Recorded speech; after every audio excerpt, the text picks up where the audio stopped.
Salam alaikum, buenos días, buenos días. Buenos días, como decía mi tía. Hope you guys are doing great. Another day, another dollar, making the donuts like always. Thursday. Well, I hope it's Thursday. Thursday. Peace and blessings be to all you guys. Peace and blessings be to the practitioners and the non-practitioners. The ones that are interested or, like to know different types of traditions and, and do their studies and like me, I like to look into other things than just in Kisimalongo, Not that I practice it or use it, but knowledge is good to have. It's not everything. And sometimes you got to be very careful about knowledge, because knowledge, sometimes having too much knowledge makes you think that you're superior or than anyone else, or it just changes you. And then sometimes having a lot of knowledge is really not worth it, because you can have a lot of knowledge, but if the knowledge that you have is not beneficial for anyone else, or you don't implement it or something, it's like waste of knowledge. It's like waste of time. There's a saying that says that too much knowledge makes a man cuckoo, crazy. And also having or thinking that you know it all, or have a lot of knowledge, you don't hear. You're not susceptible to hear other critics, other argumentations. You're not able to build with anyone else, because you think you have all the knowledge, and you think that your way is your way, and that's the only way, and that's it. Deep inside, you say to yourself, no, I know that, this is the only way. This is just how I look at it, how I see it. But there are people out here that they say that with, mouth out, but deep inside, they don't accept nobody else's critiques or anything. Give me 1 second, guys.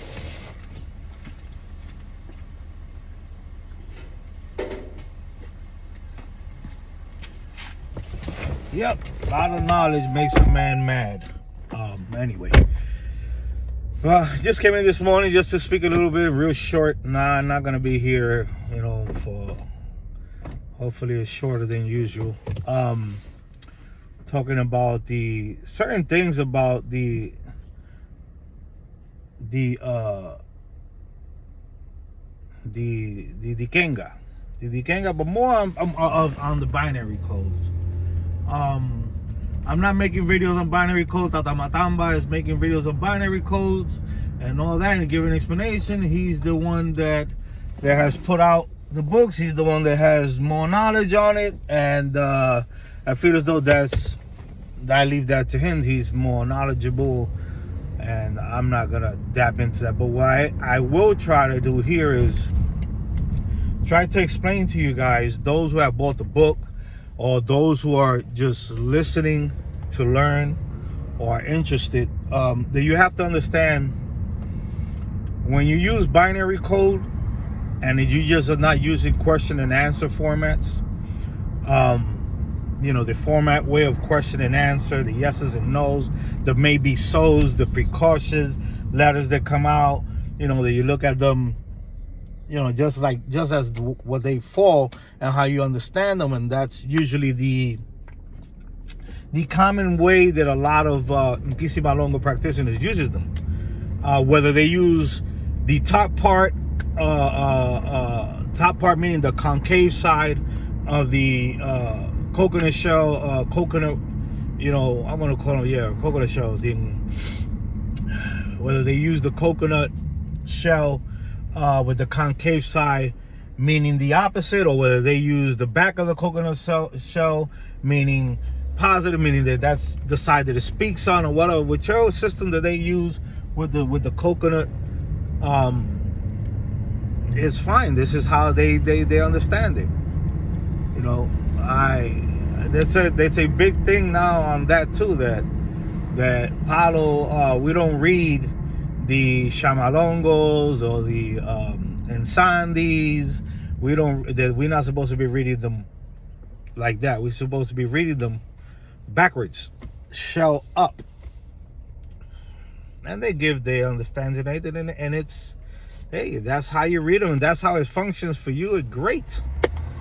Just like a lot of people out here that call the chamalongos the names of Santo, the Alafia, the Yeife, Itagua, Ocana, like, hey, if it has worked for them, hey, keep on going. No big deal. But anyway, what I wanted to really say is that when you are looking at these binary codes and you are actually implementing them and you're introducing them to your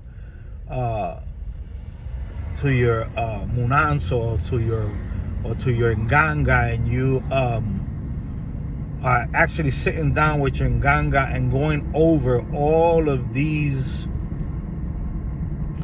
binary code names, binary code specifications, what does it consist of. I mean, there's still a lot of stuff that are not in those books, but it's just there's things that you're gonna build anyway, but you have to understand that depending on the conversation that you're having and you're using the binary code system of divination, you have to really watch out and understand how you proceed in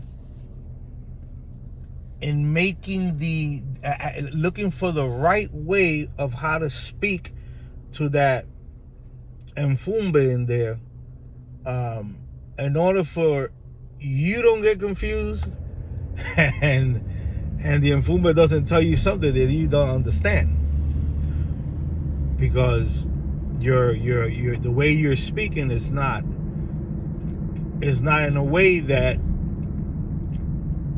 it's understanding you the way you want it for the Nganga to understand. The Nganga is going to understand depending on how you speak, right? What you say. So it might throw you a letter or something or two that you lost. So you got to always be aware of that. And hopefully you only have one Nkisi, meaning one Nganga, because now there's a problem too with Nganga and Nkisi.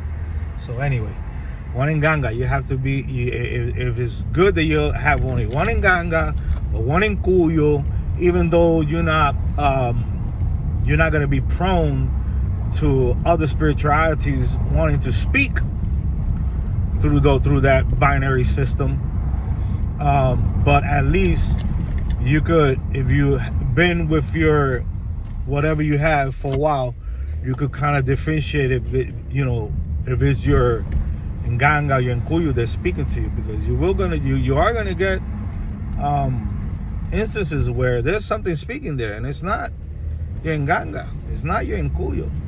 That's why I say, if you only got one Nganga or one Nkuyu, for me, I think it's a little bit more easier. Even though, like I said, there could be other spirits that come in and speak, and you gotta know how to differentiate when you're in that process, in that moment, doing that. Another thing I was gonna say is that these binary codes, right,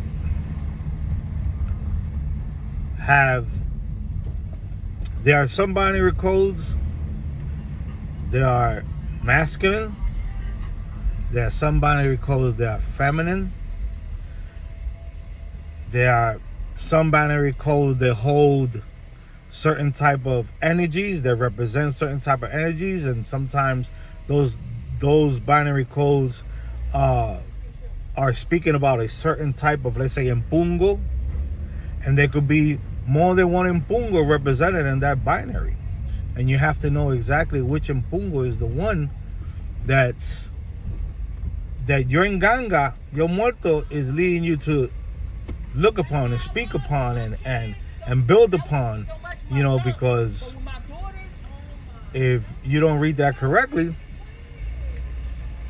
and let's say this is things that have to do with people's ensilas, building a certain Nganga that it has to fit in line with that a godson, goddaughter. You don't want to mix things up, and build them the wrong nganga, or give them the wrong path or something. So it's something that you have to be aware of.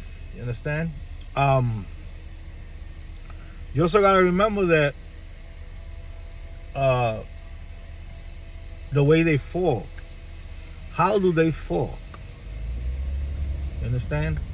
And how are you reading them? How do they fall? How are you reading them? What's the system that you're using? While you're using the chamalongos, using the binary form system, you gotta, I advise you that if you never divined like that with using the binary code that Tata Matamba has been putting out, and the 2 books, and the latest one has a little more, that you follow at least that until you're able to master more of the information, master more of the understanding, and what it really entails of. I see him, Tama's putting out videos now more often, but that's good because it's going to help you guys a lot understanding certain aspects. Also, there are binary codes. They are more, how can I say, more aggressive, and there are some that are less aggressive. So you got to understand that also.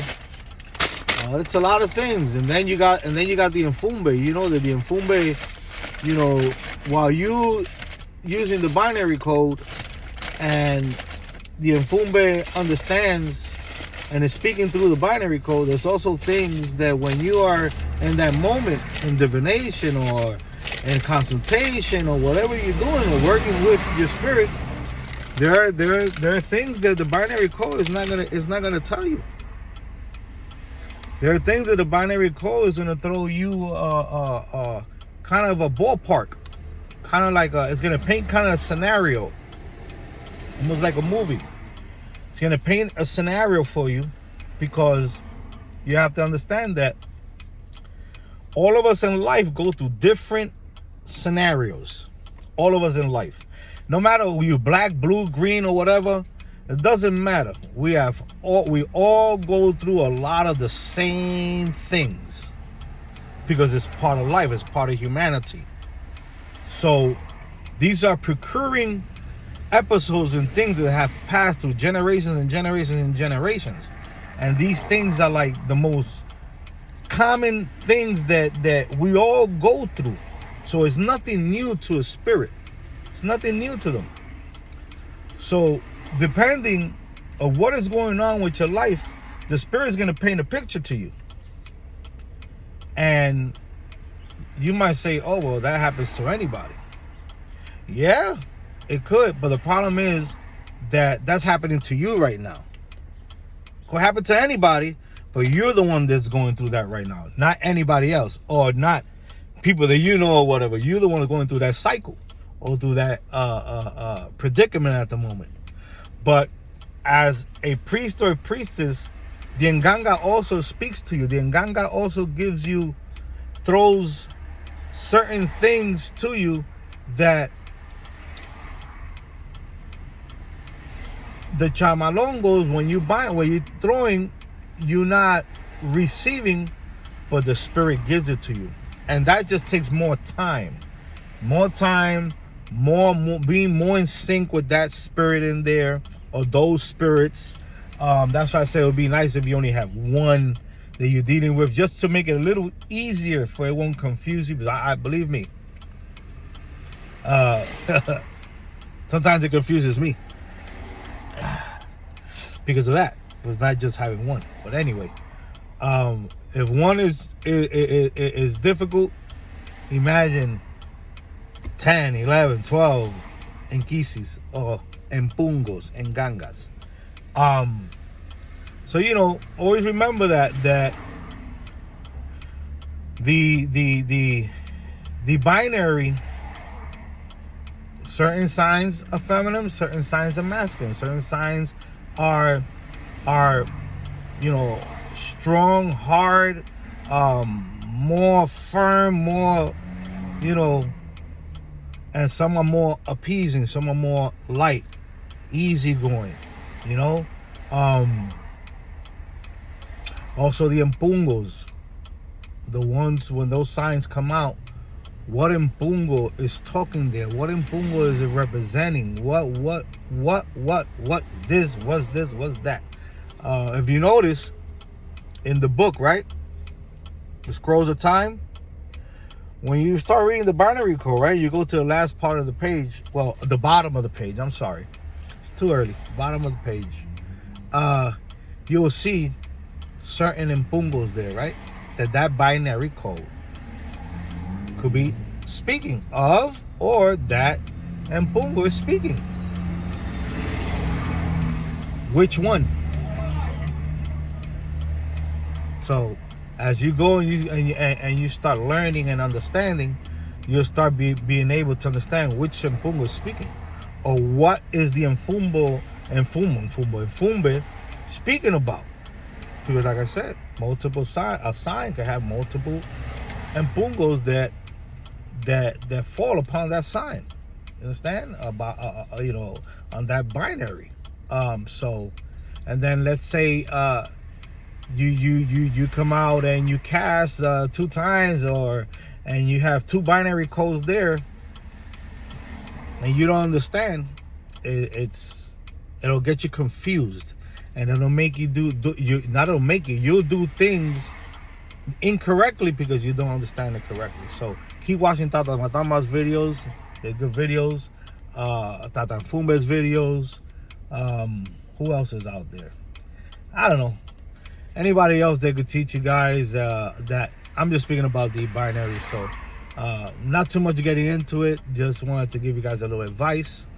If you have those questions, then you could send those questions to Tata Matama. And if he could speak upon it, then most likely he'll speak on it. Salam alaikum, alaikum salam, que sambe la putare. Be safe, have a blessed day, and keep up the good work. Pa'lante.